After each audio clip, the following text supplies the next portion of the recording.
Señor Rafael Correa, tengo una pregunta para usted. ¿Cómo evitaría la fuga de cerebros del país? Muchas gracias. Gracias, un abrazo. No entendí bien el nombre de la compañera. Shatila Homdale. Shatila, un abrazo. Es una pregunta de fácil respuesta, ¿no? Ahí no hay mucho misterio.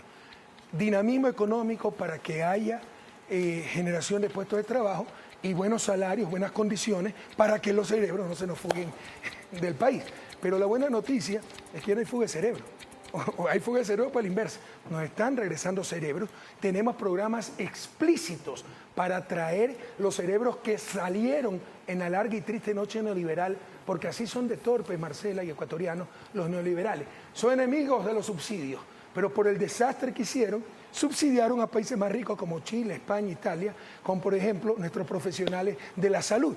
Un médico nos cuesta formar unos $50.000, los enviamos afuera, teniendo tanta necesidad de médicos. Ahora, por ejemplo, tenemos el programa Ecuador Saludable, vuelvo por ti, ya nos han regresado 250 médicos y profesionales de salud en general, obstetrices, odontólogos de Chile, de Italia, de España, de Estados Unidos, están anotados 600 más y la buena noticia, incluso nos están viniendo médicos extranjeros como médicos españoles.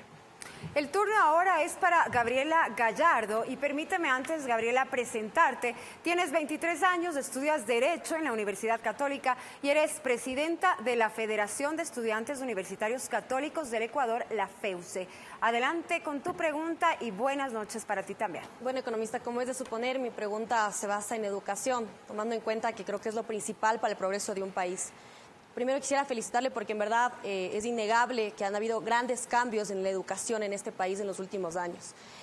Sin embargo, si bien se ha apuntado a través de la Ley de Educación Superior, el reglamento de esta ley, el reglamento de escalafón docente y las políticas que ha tenido el CES o el CEACES con el cierre de universidades, se ha apuntado a lograr una mejor académica, una mejor promoción académica de las universidades y de la educación. Uno de esos ejemplos es que actualmente tiene que haber un cierto porcentaje de PhDs en la universidad. Sin embargo, siento que se ha olvidado, o sea, todavía se está a tiempo de pensar en alguna promoción del tema de un cambio de la pedagogía en los colegios, escuelas y universidades. De qué manera se va a promocionar y sobre todo también de cómo se va a construir en las escuelas, en los colegios y las universidades, el buen vivir. Mira, hay cosas en que podemos y debemos intervenir y denunciar. Por ejemplo, excelencia académica. Por ejemplo, coordinación con las necesidades del país, que ya no nos hagan carreras irrelevantes como ingeniería en cosmetría, porque hasta eso encontramos cuando llegamos al gobierno y era subsidiado por el pueblo ecuatoriano. Pero ya la pedagogía a nivel universitario, eso sí entra dentro de la autonomía. Es decir, la forma de dar cátedra, la orientación del curso, etc. Eso ya es a total discreción del profesor. Ya el presidente, el gobierno, no puede meterse en aquello. Sí, las autoridades de la universidad, la participación de los estudiantes para esa toma de decisiones, etc. A nivel de educación básica, educación secundaria, por supuesto, eso sí dependiente del gobierno central, y sí estamos trabajando mucho en una nueva pedagogía, en buscar que los estudiantes aprendan a aprender, ¿no? Ya no esa educación memorista, llenar un saco de conocimientos, y en un mundo que cambia tan rápidamente como el mundo del siglo XXI, cuando nos aprendemos todas las respuestas ya cambian las preguntas.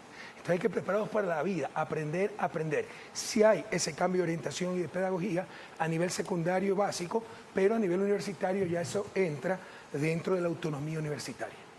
La crítica que se le hace a este gobierno, evidentemente se reconocen los avances en educación, evidentemente creo que se reconocen, sí, pero la crítica que se hace es que de alguna manera no ha cumplido la Constitución. Me explico, el 6% del Producto Interno Bruto tiene que ser destinado precisamente a educación. Ahora es del 5.3, datos de 2011. Que es superior incluso al promedio de la región, que es de 4.8. En todo caso, no se llega a este 6%.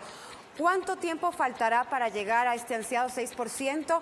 ¿Y qué falta por hacer para llegar a aquello? Vea las transitorias, me parece, la Constitución, cuando establecía medio punto porcentual anual, porque no se puede de golpe llegar a eso. Vamos a llegar, si es que ya no llegamos en el 2012. Me parece que ya llegamos en el 2012, pero estamos cumpliendo irrestrictamente la Constitución en cuanto a educación y salud, donde también establece un porcentaje, pero daba un periodo de transición, medio punto porciento anual. Y ya me parece que en el 2012 alcanzamos los niveles establecidos por la Constitución. No, en 2011 es. Estamos hablando de 2012. Sí. Y en educación en salud creo que hemos sobrepasado el porcentaje que nos exigía la Constitución. Pero se ha cumplido ese proceso de transición, que era medio punto porcentual anual hasta alcanzar el 6%, y en salud me parece el 4%. Este año entonces se podría llegar a ese 6%. Bueno, pero estamos cumpliendo la Constitución, porque la Constitución establecía una transición.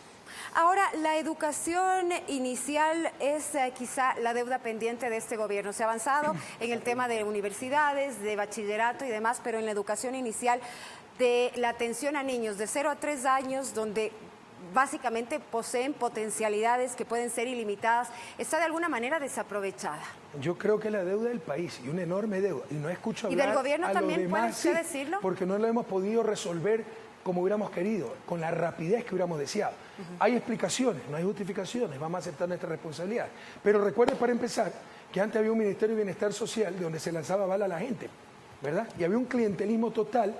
Todos los centros de desarrollo infantil estaban en manos del INFA, de programas del BID con deuda externa, de fundaciones, de municipios sin modelo de gestión, sin profesionales.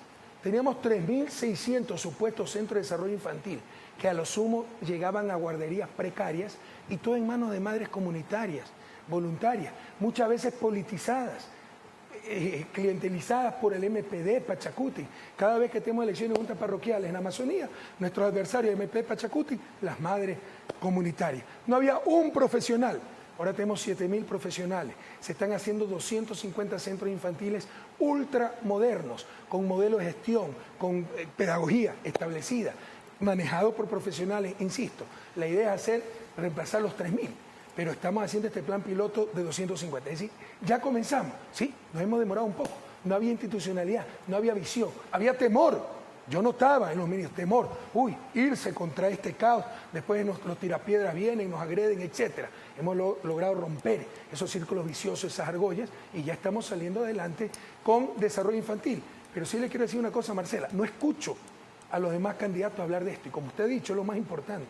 ¿Qué sentido tiene mejorar la universidad, la secundaria, la educación básica, si nuestros niños no desarrollaron su intelecto, no desarrollaron su motricidad gruesa y fina, no se desarrollaron físicamente, ya no tienen capacidad de aprender? Lo más importante es el desarrollo infantil. Sus preguntas, por favor, con respecto al tema de la educación, ¿tienen otras? Yo quisiera acotar una pregunta, una inquietud que tengo alrededor de esto, y es que en el contexto de que la educación ha sido mercantilizada por sectores privados, ya sea desde la educación mismo o después tomándolos como mano de obra barata y calificada, quisiera saber también cuándo se pueden juntar los proyectos como Yachay a reformas bastante fuertes como una reforma agraria, que va a servir para que se enlace la formación académica que se va a tener en Yachay con un beneficio social y no solamente con un beneficio personal del estudiante o del profesional que simplemente quiere escalar clases sociales, ¿no? Bueno, yo te puedo decir que ya no se hace esa mercantilización. La verdad es que educación, salud, derechos humanos se han convertido en mercancía. Por eso acabó con la Revolución Ciudadana. Acuérdate que antes se pagaba $25 por escuela pública. ¿Y qué escuela pública? Ahora no se paga nada, se dan libros, uniformes gratuitos, desayuno escolar, y la calidad está aumentando. Hasta el punto que los periodicazos que salieron este año en la matriculación en la Sierra fue porque normalmente los chicos acaban, se los inscribe vía computadora y ya están registrados en el colegio, en la misma escuela para el siguiente año. No hay que hacer cola. ¿Por qué hicieron las colas? Porque nos cerraron 50 y pico de colegios privados que ya no tienen alumnos porque por su calidad, pues la calidad de la educación pública es superior y gratuita. Entonces ya no hay esa mercantilización. Sobre esa coordinación, me alegro que coincida con nosotros, Gabriel, porque aquí hay irresponsables que dicen, no, cualquiera puede estudiar lo que le dé la gana y todo pagado por el Estado. Y esa es la fórmula del desastre.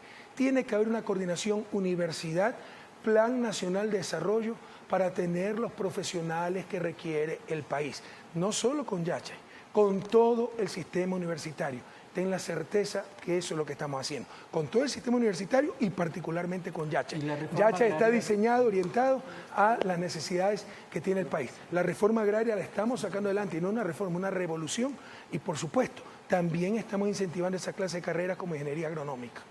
Momento de revisar otras preguntas también en el tema educativo. Es una pregunta enviada por Daniela Alulema desde Nueva York, Estados Unidos. Daniela tiene 26 años, estudia Administración Pública en la Universidad de Nueva York y vive desde hace 12 años fuera del país. Y tiene también una pregunta para el candidato.